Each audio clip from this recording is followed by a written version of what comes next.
আসসালামু আলাইকুম। সবাইকে স্বাগত জানাচ্ছি আমি নাইম ফাথম মুবিন। শুরুতে সংবাদ শিরোনাম। বাংলাদেশের সর্বশেষ গুরুত্বপূর্ণ আপডেট সংবাদে আপনাকে স্বাগত। শুরুতেই সংবাদ শিরোনাম, পরে বিস্তারিত। প্রথমেই জানাবো, আসামির মৃত্যুর গুজব ছড়িয়ে থানায় ব্যাপক হামলা, সংঘর্ষ, 12 পুলিশকে পিটিয়ে এবং কুপিয়ে জখম, গ্রেপ্তার 18। বরিশালের আগলঝরা উপজেলায় এক আসামির মৃত্যুর গুজবকে কেন্দ্র করে থানায় ব্যাপক হামলা চালিয়ে ভাঙচুর ও লুটপাট করেছে স্থানীয় সন্ত্রাসীরা। এই ঘটনায় 18 জনকে গ্রেপ্তার করা হয়েছে। অন্তত 12 জন পুলিশ সদস্যকে গুরুতরভাবে পিটিয়ে ও কুপিয়ে জখম করেছে উক্ত এলাকার ওই সন্ত্রাসীরা। এদিকে জুলাইয়ের পক্ষে শক্তি হিসেবে আমরা মানুষের প্রত্যাশা পূরণ করতে পারিনি বললেন হাসনাত আব্দুল্লাহ। জাতীয় নাগরিক পার্টি এনসিপির নেতা হাসনাত আব্দুল্লাহ জানিয়েছেন যে জুলাই যে গণ অভ্যুত্থান হয়েছিল, যে আকাঙ্ক্ষা নিয়ে মানুষ সেদিন আমাদের ডাকে রাস্তায় নেমে এসেছিল, আমরা জনগণের সেই কাঙ্ক্ষিত সাফল্যময় বাংলাদেশ গড়ে তুলতে পারিনি। তিনি বলেন, বিষয়টি আমাদের জন্য অত্যন্ত দুঃখজনক এক ব্যাপার হয়ে দাঁড়িয়েছে। আমরা মানুষের কাছে ঋণী হয়েছি, কিন্তু ঋণ পরিশোধ করতে পারলাম না। এরপর জানাবো, ভুয়া বিল দেখিয়ে অর্থ আত্মসাৎ, 3 পুলিশ সদস্য বরখাস্ত। ভুয়া বিল দেখিয়ে অর্থ আত্মসাতের অভিযোগে বরিশালে 3 পুলিশ সদস্যকে সাময়িক বরখাস্ত করা হয়েছে। আজ বিষয়টি নিশ্চিত করে বরিশাল মেট্রোপলিটন পুলিশের উপকমিশনার সদর দপ্তর আব্দুল হান্নান বিষয়টি নিশ্চিত করেছেন। বরখাস্তকৃতরা হলেন কনস্টেবল মারুফ হাসান, কনস্টেবল জয়দেব কুমার ও কনস্টেবল সজীব মিয়া। জানাবো, বন্যা কবলিত চট্টগ্রামে জামাত আমির দুর্গতদের মধ্যে ত্রাণ বিতরণ। টানা বর্ষণ এবং পাহাড়ি ঢলে ক্ষতিগ্রস্ত চট্টগ্রামে বন্যা দুর্গত এলাকা পরিদর্শন করেছেন বাংলাদেশ জামাত ইসলামের আমির ও বিরোধী দলের নেতা ডাক্তার শফিকুর রহমান। ক্ষতিগ্রস্ত মানুষের খোঁজখবর নেওয়ার পাশাপাশি তিনি তাদের হাতে ত্রাণ সামগ্রী ও আর্থিক সহযোগিতা তুলে দিয়েছেন। এবং সর্বশেষ জানাবো, আমি চাই আর্জেন্টিনা বিশ্বকাপ জিতুক বললেন নেতানিয়াহু। বিশ্বকাপ ফুটবলে আর্জেন্টিনার প্রতি প্রকাশ্যে সমর্থন জানিয়েছে ইসরায়েলের প্রধানমন্ত্রী বেনিয়ামিন নেতানিয়াহু। একটি পডকাস্টে অংশ নিয়ে তিনি বলেছেন যে আর্জেন্টিনা বিশ্বকাপ শিরোপা জিতুক, তবে এই চার কারণ লিওনেল মেসি নয়। হিন্দুস্তান টাইমসের প্রতিবেদন। ইসরায়েলি কমেডিয়ান বেন বারুচের সঞ্চালনায় দ্য মোজো পডকাস্ট এর অংশ হিসেবে নেতানিয়াহু সব কথা জানিয়েছেন।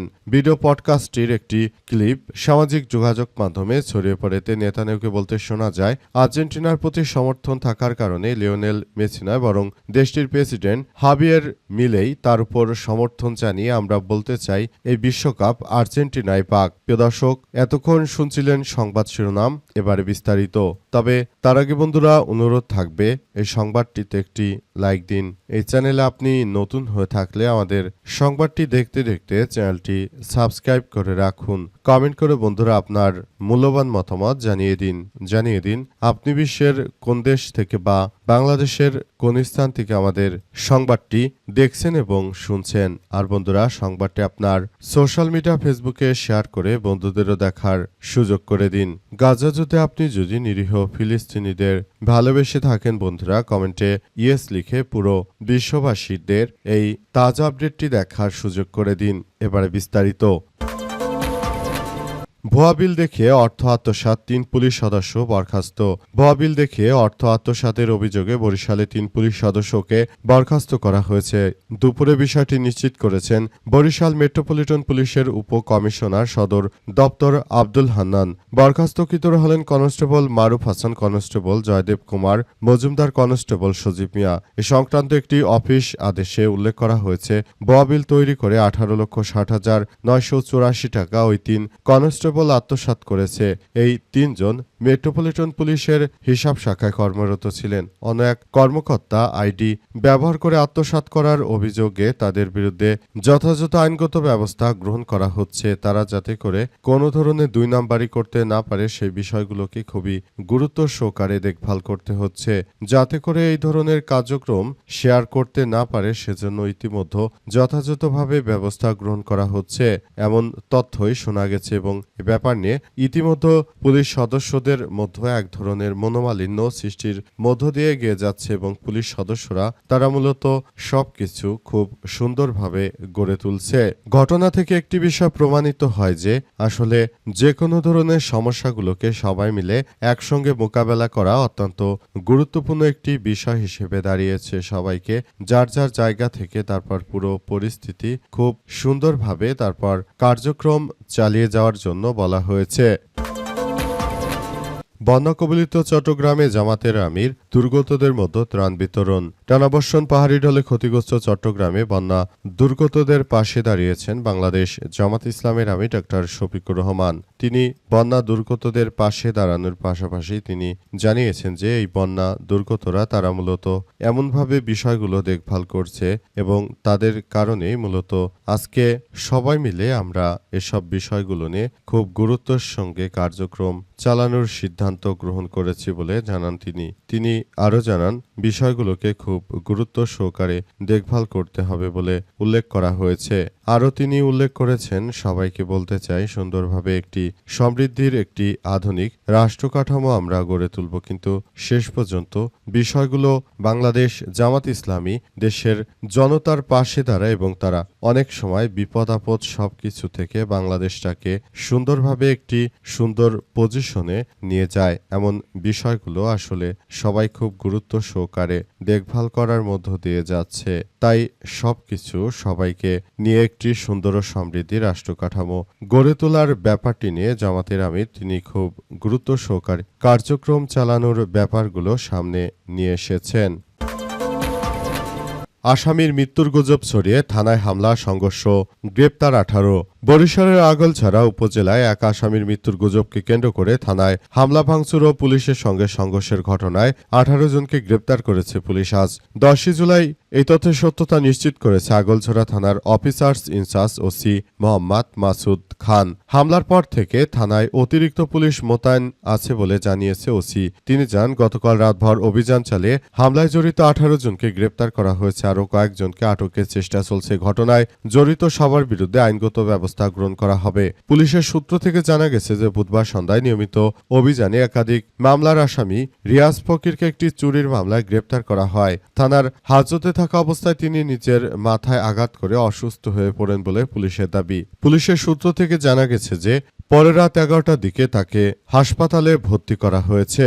হাসপাতালে ইন্টার্ন চিকিৎসক সাকিবুল হাসান বলেন, রিয়াজ ফকির মেডিসিন ইউনিটে চিকিৎসাধীন। তার মাথায় আঘাত থাকলেও তা গুরুতর নয়। এদিকে গতকাল দুপুরে রিয়াজ ফকিরের মৃত্যুর গুজব ছড়িয়ে পড়লে তার স্বজন এবং স্থানীয়দের মতো উত্তেজনা দেখা দেয়। এদিকে বিকেলে কয়েকশো নারী পুরুষ মিলে আগলছড়া থানায় হামলা চালায়। এ সময় দায়িত্বরত সহকারী উপপরিদর্শক বা এএসআই আব্দুল হালিমকে মারধর করা হয়। পরিস্থিতি নিয়ন্ত্রণে পুলিশ লাঠিপেটা করলে উভয় পক্ষের মধ্যে সংঘর্ষ বাধে। এ সময় পুলিশের 6 সদস্য আহত হয়, অন্তত 12 জন সহ সবাই আহত হয়। গুরুতর আহত এএসআই আব্দুল হালিমকে শেরে বাংলা মেডিকেল কলেজ হাসপাতালে ভর্তি করা হয়েছে। আহত অন্য পুলিশ সদস্যরা হলেন কনস্টেবল লিমন মিয়া, ফরাদ হোসেন, মনির হোসেন, আলামিন হোসেন এবং মেহেদী হাসান। তাদের স্থানীয় হাসপাতালে চিকিৎসা দেওয়া হচ্ছে।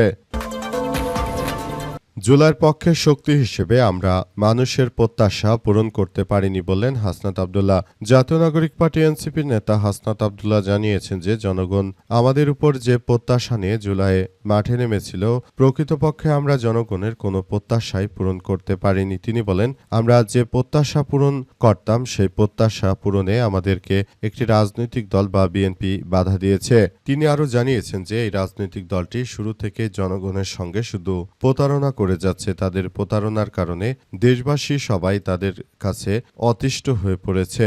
দেশের প্রতিটি মানুষ তাদের এই ধরনের কার্যক্রমকে আসলে কোনোভাবেই মেনে নেবে না। সবাই সবকিছু আসলে যেভাবে কার্যক্রম চালিয়ে যাওয়ার সিদ্ধান্ত নিয়েছে সেটি কোনোভাবেই আসলে বলা যাচ্ছে না। সবকিছু খুব সুন্দরভাবে পরিচালিত করার মধ্য দিয়ে আমরা এগিয়ে যাচ্ছি। তিনি বলেন, বিএনপি যদি চাইতো তারা শুরু থেকেই দেশের জনগণের পক্ষে গণভোটের রায়কে বাস্তবায়ন করার তারা পক্ষপাতিত্ব করতে পারত, কিন্তু তারা এমন একটি রাজনৈতিক দল, তারা শুধু নিজের স্বার্থ হাসিল ছাড়া আর কোনো কিছুই বোঝে না। এই রাজনৈতিক দলের কাছ থেকে দেশের মানুষের তেমন কোনো চাওয়া পাওয়া থাকতে পারে না বলে জানান হাসনাত আব্দুল্লাহ। তিনি বিষয়গুলোকে খুবই গুরুত্ব সহকারে দেখভাল করার কথা জানিয়েছেন। তিনি আরও জানান, আমি নেতাকর্মীদেরকে বলবো, আপনারা ধৈর্য ধারণ করুন। আগামীতে আমাদের আবারও সময় আসবে এবং সেই সময় আমরা পুরো দেশে সবকিছু সুন্দরভাবে নিয়ন্ত্রণ করতে পারবো বলে এমন কথাই নিশ্চিত করা হয়েছে। তিনি